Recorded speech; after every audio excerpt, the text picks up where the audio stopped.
खुशामदीद दोस्तों, आप सबका स्वागत है। मैं हूं डॉक्टर इश्तियाक अहमद।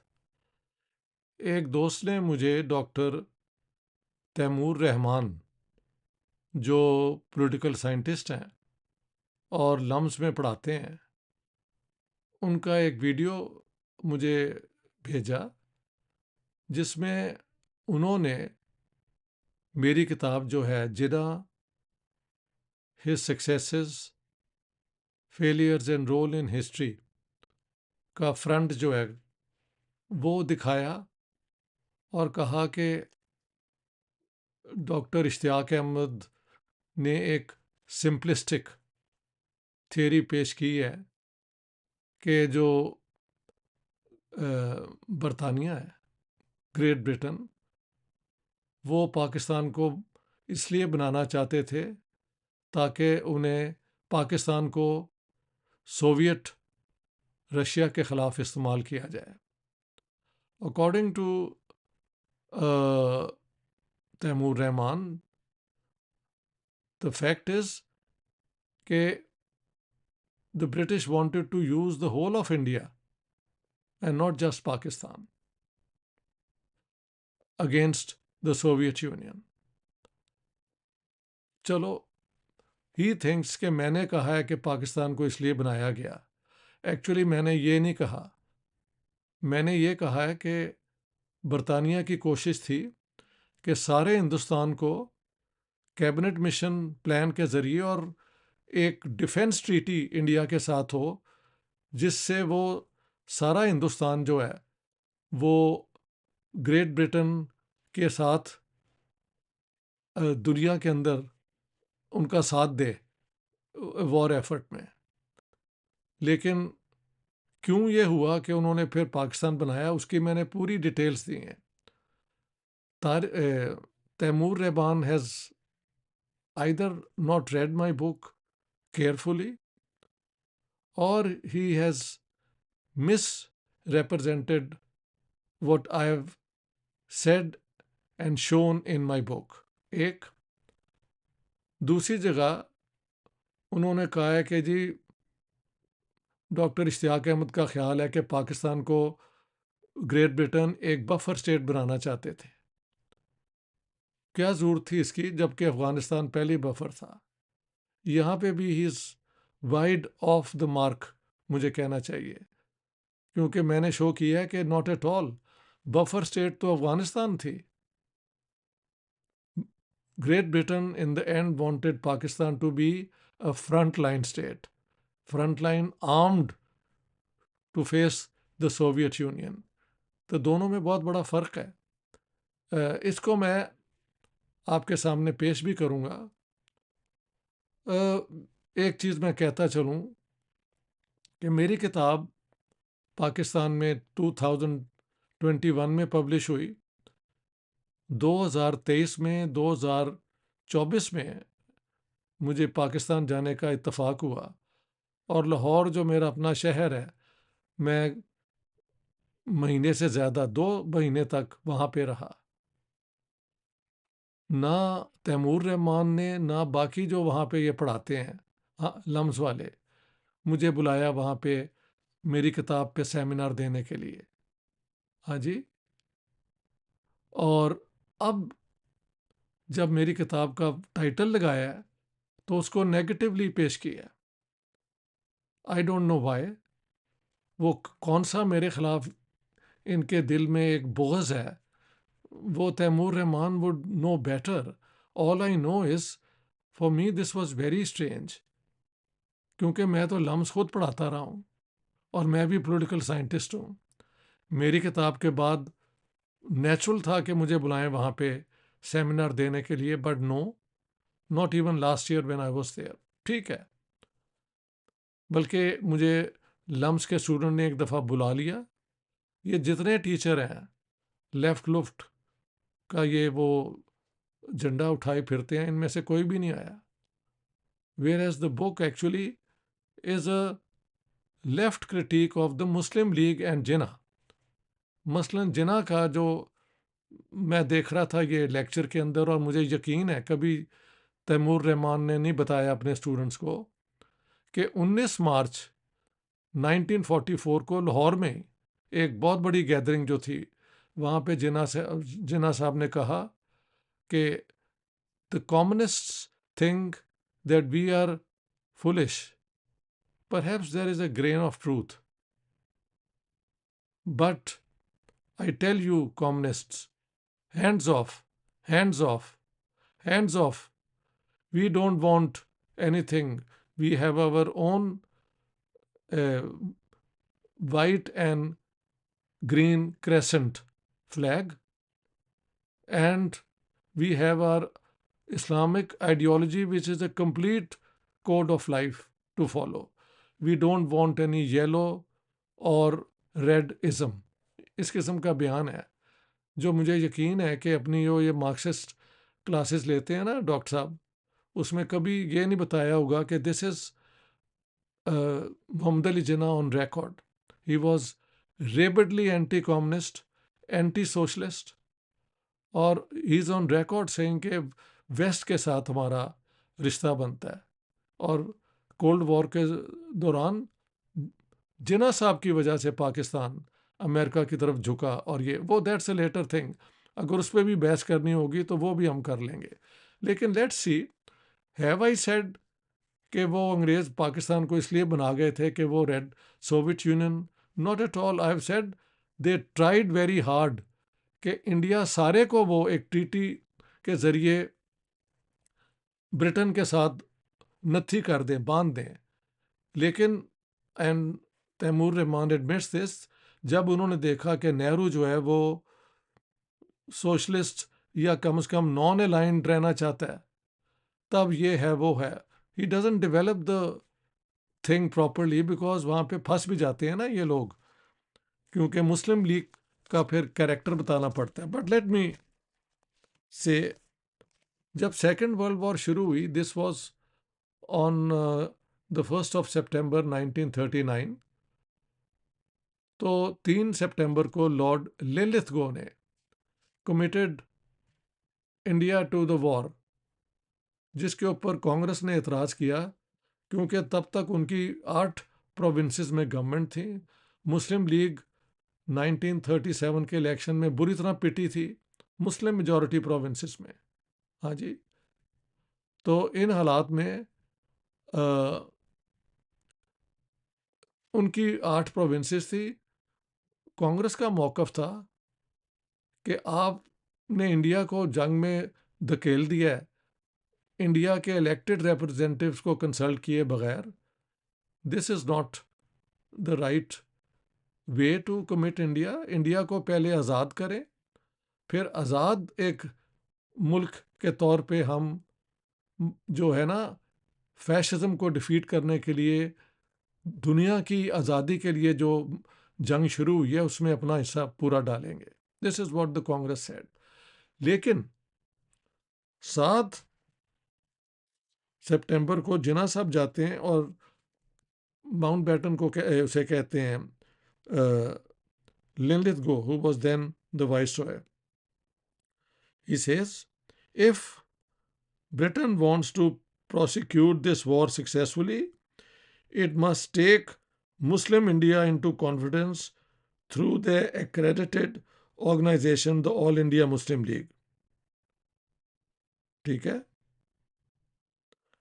तो जिन्ना साहब की क्या ऑफर थी कि अगर आपने जंग को ये, और बाद में मैंने बयान भी दिया है कि we will support the war effort if at the end of the war Britain grants us the right of self determination. ये मुस्लिम लीग का और जिन्ना साहब का एक बयान है जिसका मैंने बाद में जिक्र किया. So this is where the Congress, अगर कांग्रेस सेकेंड वर्ल्ड वॉर में अंग्रेज़ों का साथ दे देती तो फिर शायद पार्टीशन भी ना होती और पाकिस्तान ना बनता. ये मेरी आर्गुमेंट है. बट जो हो गया सो हो गया. अब हम आगे मूव करते हैं.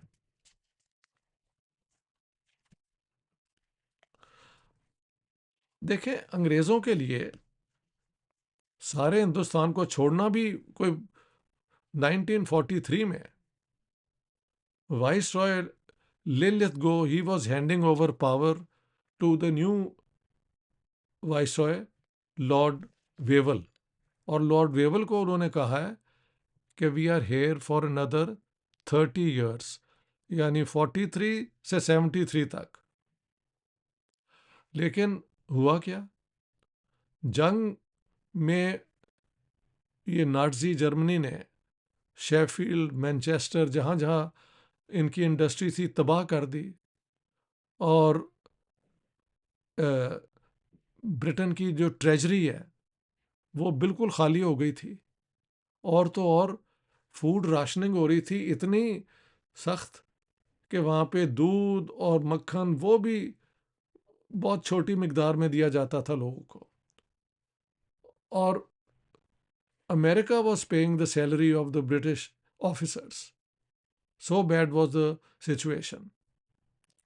अमेरिका का प्रेशर बरतानिया पे 1941 अटलांटिक चार्टर से शुरू होता है।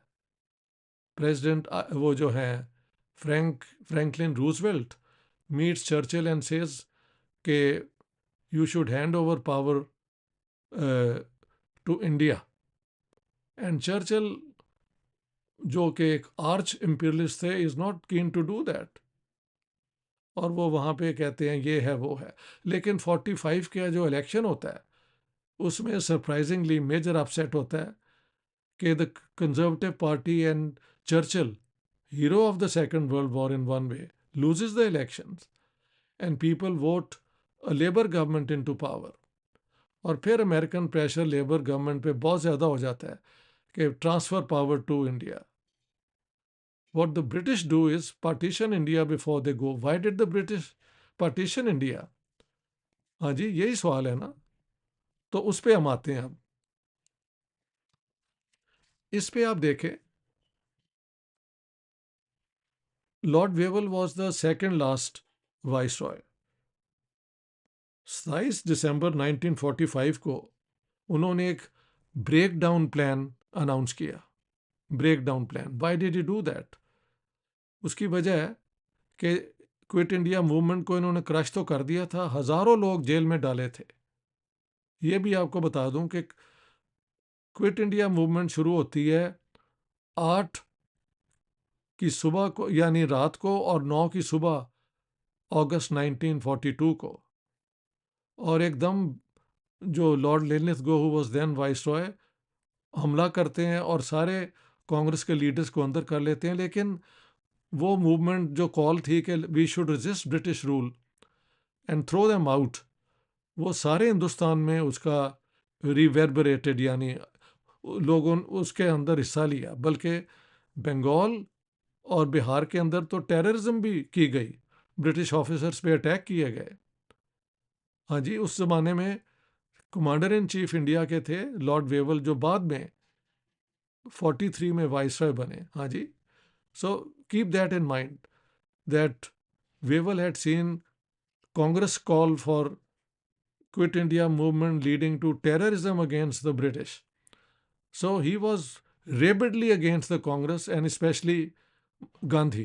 He thought Gandhi is the one who incited the people to the quit India movement. Anyhow,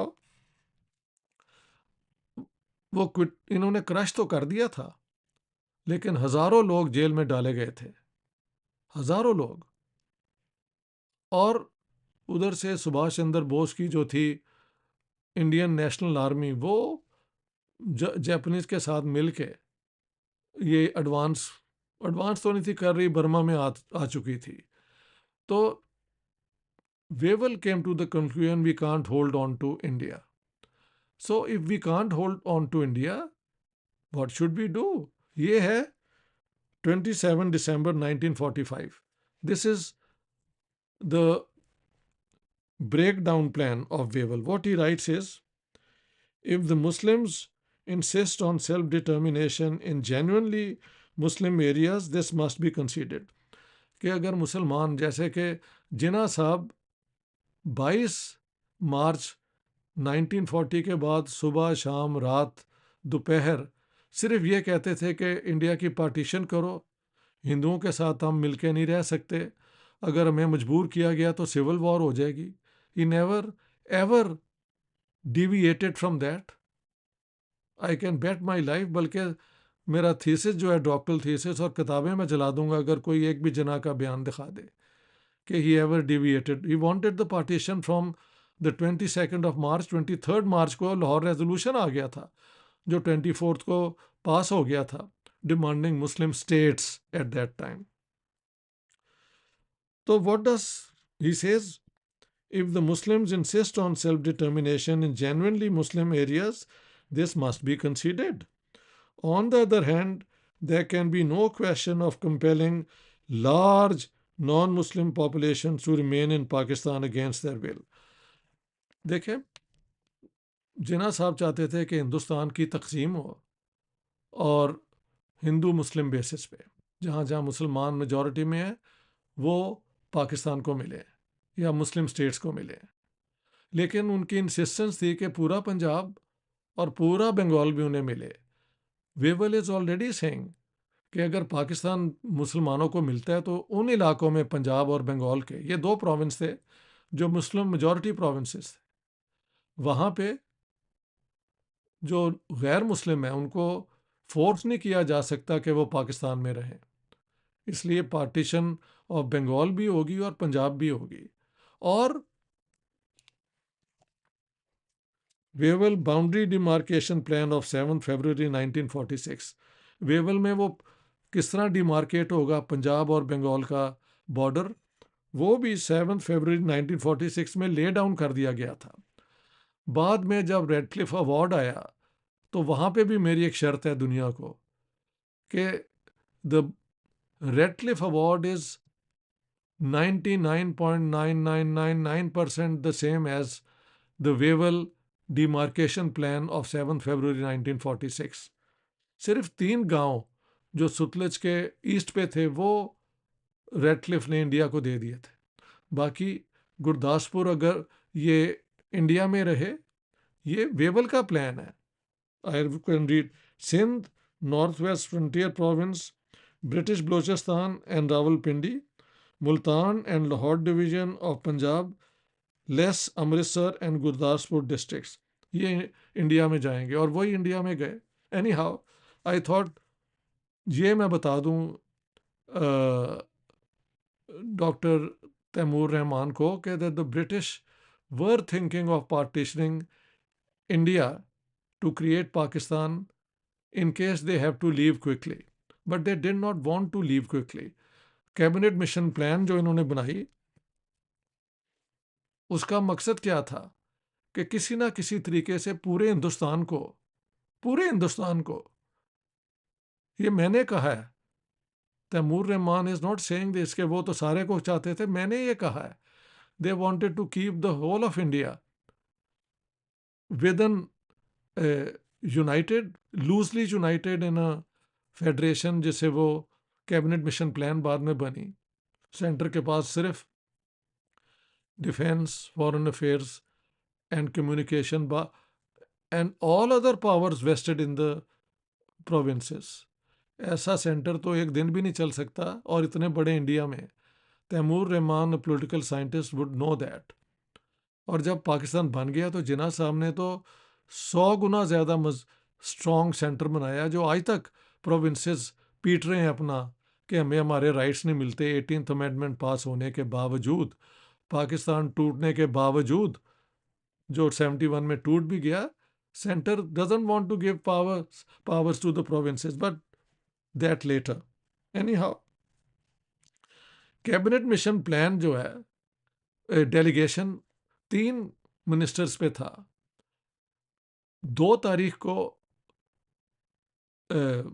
Gandhi और Azad was the president of Indian National Congress, दोनों का बयान है कि कांग्रेस पार्टी कोई रिलीजियस पार्टी नहीं है, कोई कम्युनल पार्टी नहीं है, ये सब हिंदुस्तानों के लिए ओपन है, हिंदुस्तानियों के लिए, और हम हिंदुस्तान की तकसीम, डिवीजन के बिल्कुल ख़िलाफ़ हैं. 4 अप्रैल को जिन्ना साहब मिलते हैं और डेलीगेशन को कहते हैं कि हम कांग्रेस के एक यूनाइटेड इंडिया में बिल्कुल रहने को तैयार नहीं, ये हिंदुओं से हमारा ये नहीं मिलता, वो नहीं मिलता, वी वांट पाकिस्तान. हाँ जी, इसके ऊपर बाय दैट टाइम ये जो था ना, Muslim states, it had become one state comprising two wings, east Pakistan और वेस्ट पाकिस्तान. तो Pethick Lawrence, who was one of the ministers, this is what he says to about Jinnah. If Mr. Jinnah could not convince the delegation of the defensibility of Pakistan, he was rather driving the mission into the solution of handing over authority to a united India. ये तो मैंने लिखा है, तैमूर रहमान की तो इस पर research ही कोई नहीं है. उसका एक डॉक्टरल थीसिस है और एक और किताब है को ऑथर्ड विद समवन. उसके बाद ये पता नहीं 13-14 साल हो गए हैं, कोई एक सिंगल ऑथर्ड किताब ही कोई नहीं आई वर्थ जिसको हम पढ़ के तो कुछ सीख सकें कि उन्होंने क्या नया कंट्रीब्यूट किया टू नॉलेज. हाँ जी, he relies on reading people here and there.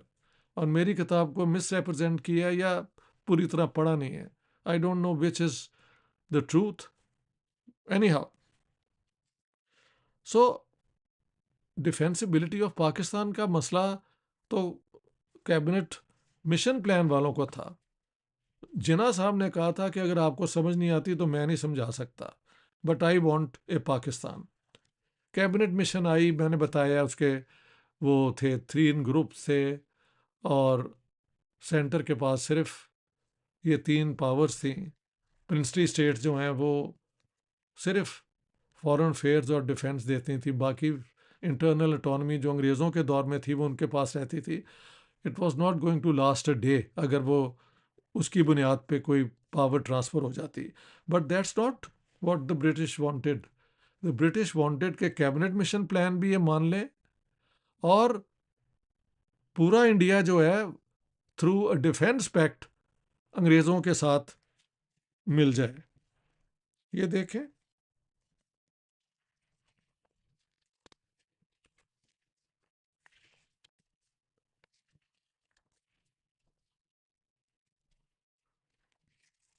ये जो है ना, Wavell's top secret note dated 13 July on the implications of the transfer of power for Britain containing a number of points, कि Britain को क्या क्या सोचना चाहिए. वो एक एक बात बताते हैं. The final point is, it is 5B, a satisfactory defence alliance is secured. कि कैबिनेट मिशन प्लान के तहत अगर पावर हम करते हैं तो साथ साथ एक डिफेंस जो है अलायंस भी इंडिया को मंजूर करना चाहिए. यहाँ पे जाके बात जो है वो बदलती जाती है.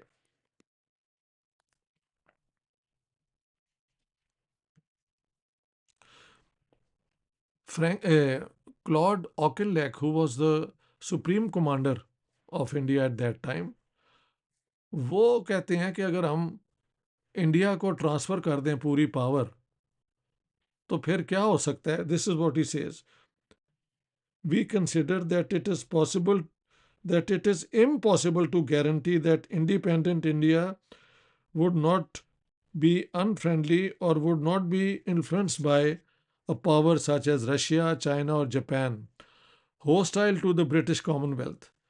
Should such a situation arise, we could not maintain our power to move freely by sea and air in the northern part of the Indian Ocean area, which is of supreme importance to the British Commonwealth. तो पूरे India को transfer power करना, हाँ जी, without a defence treaty, the British were very very very का मतलब है they were afraid to do that. इसके ऊपर वी मूव फॉरवर्ड. ऑकिनलेक का एक प्लान, एक मेमोरेंडम है. He was given the memorandum के भी तुम तैयार करो, पाकिस्तान बनना चाहिए या नहीं. तो 11 मई 1946 को ऑकिनलेक ने प्रोज एंड कॉन्स जो हैं पाकिस्तान बनने के वो लिखे और फिर कंक्लूड किया.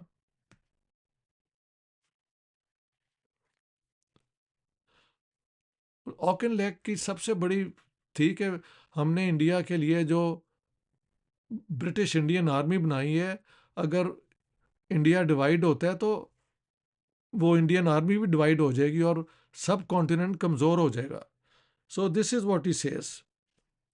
He concluded that it would not serve British interests in the Indian Ocean because it would be a weak state in military and economic terms. यानी पाकिस्तान नहीं बनना चाहिए. Whereas a stronger India estranged from Britain, कि अगर हम पाकिस्तान को मिला लेते हैं अपने साथ कॉमनवेल्थ में, तो इंडिया जो है, जो वुड बी लेफ्ट आउट, वो क्या कर सकता है? estranged from Britain could move closer to the Soviet Union. ये दो चीज़ों को जेन में रखना है कि पाकिस्तान को बनाने के लिए ये भी सोचना है कि इंडिया जो है वो सोवियत यूनियन के करीब तो नहीं आएगा. ठीक है. In the end of his report, he summed up his position. If we desire to maintain our power to move freely by sea and air in the Indian Ocean area, which I consider essential to the continued existence of the British Commonwealth, we can do so only by keeping a, a united India, which will be a willing member of that Commonwealth, ready to share its defense to the limits of her resources. हाँ, India को unite ज़रूर रखो, लेकिन शर्त क्या है कि वो कॉमनवेल्थ की डिफेंस के लिए अपनी सारी रिसोर्सेज थ्रू ट्रीटी बांध दे. ये महल तैमूर रहमान साहब की नज़र से ये फाइन पॉइंट जो है, ये इतना फाइन पॉइंट भी नहीं है, इम्पॉर्टेंट पॉइंट है कि पार्टीशन अगर हो तो तब ही हो कि हम अगर शक हो कि इंडिया हमारा साथ नहीं देगा. हाँ जी, ओके. इसके बाद हम देखते हैं कि ब्रिटिश आर्मी ये जो है वो कहती है कि नहीं, पार्टीशन जो है, अब हम समझते हैं कि अगर हो जाए तो कोई इसका मसला नहीं है. This is on the 12th of May 1947, 1 year 1 day later, एक मेमोरेंडम, इस दफ़ा सिर्फ कमांडर इन चीफ का नहीं, 3 heads of the armed forces, British air force, navy and army, उनके तीनों हेड जो हैं, और hero of the second world war field marshal Montgomery और लॉर्ड इसमे जो कॉलोनियल ऑफिस के, वो क्या कहते हैं?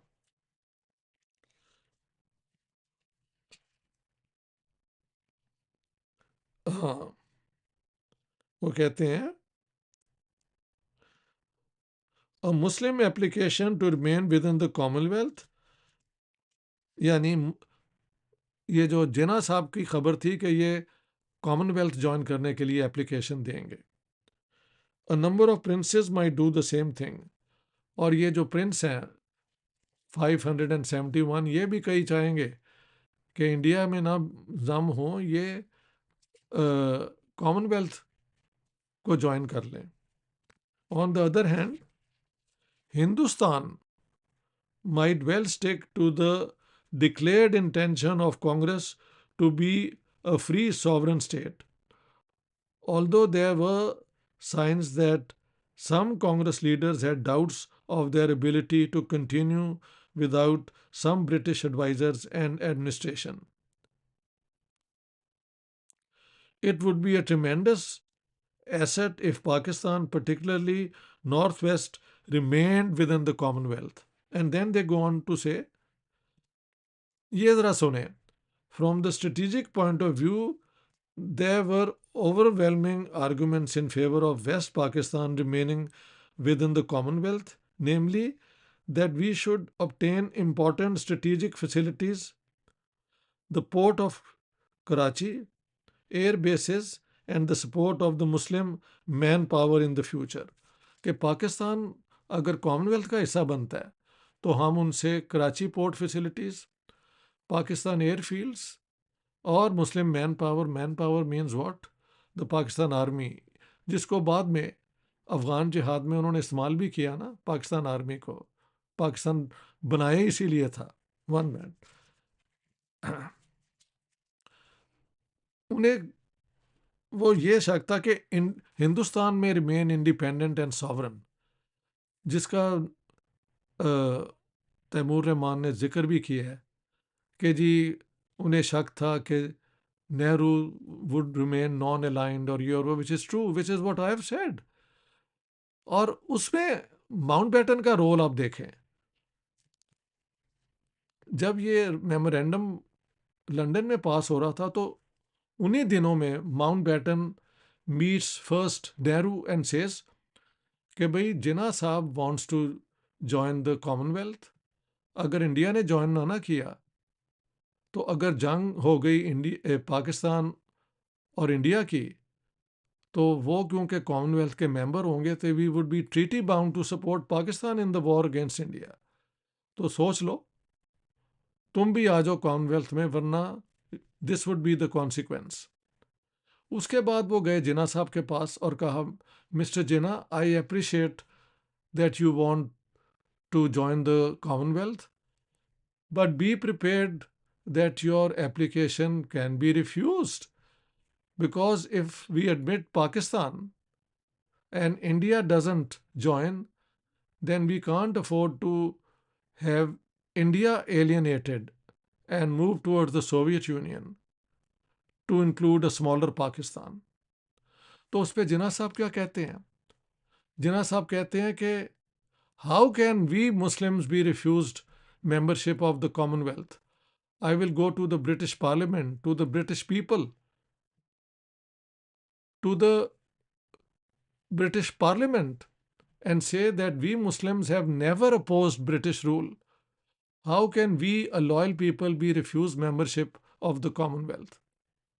ये जिन्ना साहब का स्टेटमेंट है, किताब के अंदर है, जिन्ना वाली किताब में भी है, गैरिजन स्टेट में भी है। आई थिंक तैमूर रहमान ने पढ़ा भी होगा, होपफुली। हाँ जी, यहाँ से ये टर्न होता है। जिन्ना साहब जो हैं वो कह रहे हैं कि हमने तो कभी ब्रिटिश रूल को अपोज ही नहीं किया, और मैंने कहा है कि आधे घंटे के लिए भी अगर मुस्लिम लीग ने कभी great Britain, British imperial power के ख़िलाफ़ एजिटेशन, प्रोटेस्ट किया हो, जेलें भरी हों, तो मेरी सारी किताबें जला दो। They have never done it. लेकिन Jinnah was speaking about the Muslim League by, but he was saying the Muslims, actually meant the Muslim League, क्योंकि मुसलमान तो कई जो हैं वो उन्हें फांसी पे भी चढ़ाया गया, वो आज़ादी चाहते थे हिंदुओं और सिखों के साथ मिलके, उन्हें काला पानी भी भेजा गया, कई 100 भेजे गए, 1000 भेजे गए। खान अब्दुल गफ़ार खान को बरतानिया ने 15 साल जेलों में रखा, और जिसके ऊपर एक्चुअली टॉक तो तैमूर रहमान की वो है फ्रंटियर के अंदर क्या हुआ, लेकिन शुरू करते हैं from my book, I don't know why it has no connection with what he said later. लेकिन 18 साल पाकिस्तान को, खान अब्दुल गफ़ार खान को पाकिस्तान ने जेल में रखा। सो 33 ईयर्स। ये नहीं ना बताया इन्होंने, तैमूर रहमान ने ये कहीं जिक्र कर दिया कि जी वो कलकत्ता में कॉल किसने दी थी? ये जिन्ना साहब की कॉल है कि today we let go constitutional methods, I am holding a gun and we can use it also. और उसके बाद कलकत्ता में जो डायरेक्ट एक्शन करवाया जिन्ना ने, 4000 से 10,000 लोग मारे गए, ये भी मैंने पूरा कवर किया है। हाँ जी। और फिर इन्होंने, तैमूर रहमान ने बताया कि पंजाब के अंदर 46 का इलेक्शन जो जीते थे उसमें ये भी था, यानी सिलेक्टिवली कोट करते जा रहे हैं। What I have shown that Punjab में मुस्लिम लीग ने खुली छुट्टी दे दी थी ये बरेलवी मौलवियों को और पीरों को कि आप पाकिस्तान को एक इस्लामिक स्टेट बना के तो लोगों से वोट लें। और ये भी मैंने लिखा है कि वहाँ पे कहा गया था कि जो मुसलमान मुस्लिम लीग को वोट नहीं देगा उसका निकाह टूट जाएगा, और अगर वो मर जाए तो उसका जनाजा हम नहीं पढ़ाएंगे। तो एक कम्यूनल बुनियादों पे, कम्यूनल समझते हैं ना, हिंदुओं के ख़िलाफ़ दुश्मनी, मुसलमानों को, वो रियासत मदीना कोई ये इमरान खान का आइडिया नहीं है। ये जिन्ना साहब ने सबको कहा था कि यू कैन ट्राई। पीर मानकी शरीफ को भी इजाज़त दी, उधर सिंध के अंदर पीर सरहिंदी जो हैं उनको भी कहा। ये सारे इन लोगों ने मुस्लिम लीग को, पीर बानकी शरीफ ने तो उसे जिहाद भी कहा कि this is the jihad for Pakistan to create an Islamic state. तो इस तरह पाकिस्तान जो है उसको वोट मिला मुसलमानों का।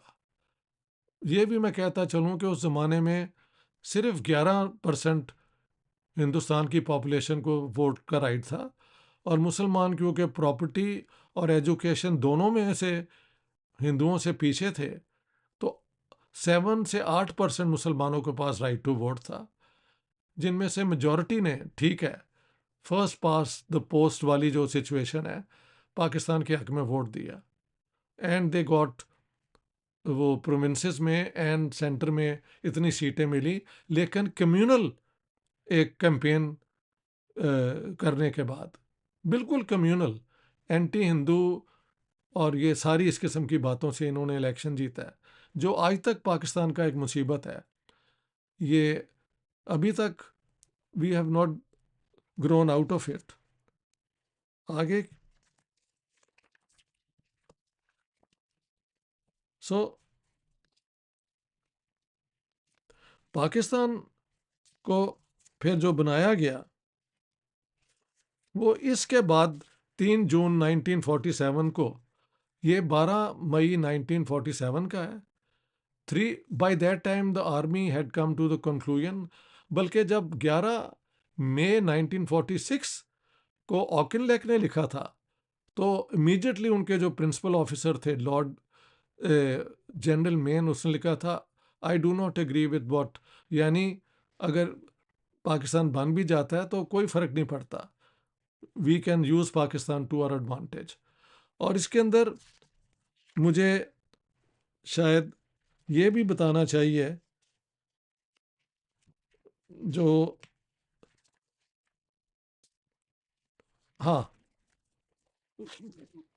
पाकिस्तान की सपोर्ट एक तो यूं बनी, एक 2 वॉल्यूम में किताब है लेफ्टिनेंट जनरल सर फ्रांसिस टकर की। उस ज़माने में इंडिया में 4 कमांड थे, ईस्टर्न कमांड कैलकाटा फ्रांसिस टाका, central command Delhi, northern command Rawalpindi and southern command Madras. Mahal western command नहीं था हुआ, वो बाद में बना है।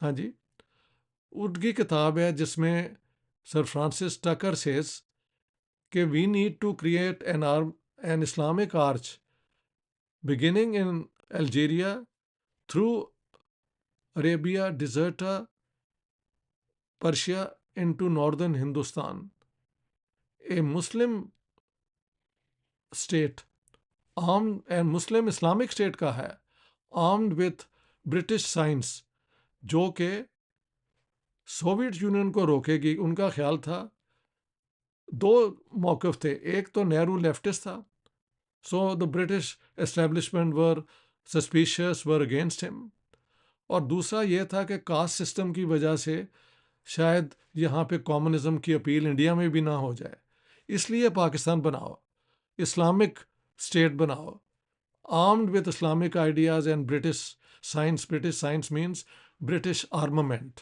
हाँ जी, इसे कहते हैं यूफमिज्म, एक पोलाइट सा word for what you want to say. तो ये भी मैंने उस किताब में कोट किया है, that the British decision to create Pakistan is a twilight. Twilight कहते हैं जब शाम पड़ रही हो। उनका पहले मौक़िफ़ था कि पूरे इंडिया को बांध के रखो डिफेंस ट्रीटी के ज़रिए through the cabinet mission plan. अगर वो नहीं हो रहा तो फिर पाकिस्तान बनाओ। और पाकिस्तान का मैंने बताया कि जिन्ना साहब वाज वांटिंग टू जॉइन, और वो कहते हैं हिंदुस्तान में decide to remain sovereign and independent. Exactly. बाकी जो जिस पे मेन बात की है तैमूर रहमान ने कि ट्राइबल एरियाज में क्या हुआ, ये हुआ, it's all right, I have no objection to that. एक उन्होंने वहाँ पे भी गलती की है कि while discussing Nehru in the 30s, 38 के इर्द गिर्द, ही सेज के वहाँ पे ट्राइबल लोगों ने उन पे हमला कर दिया। This is not correct, this was in 1946, as late as that. तो वो एक डेट का फ़र्क है, वो हो जाता है, दैट्स अ माइनर थिंग।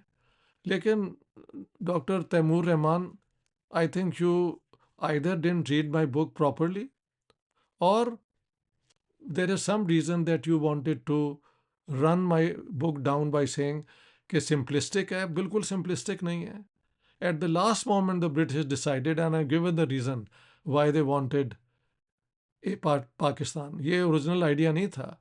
पूरे इंडिया को बांध के रखो डिफेंस ट्रीटी के। जब देखा कि ये मुमकिन नहीं है, तब पाकिस्तान बनाया। हाँ जी। सो दोस्तों, ये मुझे मजबूरन बनाना पड़ा क्लैरिफाई करने के लिए। मैं जब भी आया भी हूँ पाकिस्तान, इन लोगों ने मुझे कभी सेमिनार के लिए नहीं बुलाया। ये पॉलिटिकल साइंटिस्ट हैं यार, आई don't know what do they hold against me, मेरी किताब के खिलाफ। और ये जिन्ना को बचाते फिरते हैं, ये नहीं बताते कि क्या क्या मुस्लिम लीग ने किया। इन्होंने जाके लिन लिथगो को कहा कि हम आपका साथ देंगे, हाँ जी, वॉर एफर्ट के अंदर, and so on and so fourth. Thank you very much. Please subscribe to my YouTube channel. Your support means a lot to me. Thank you very much.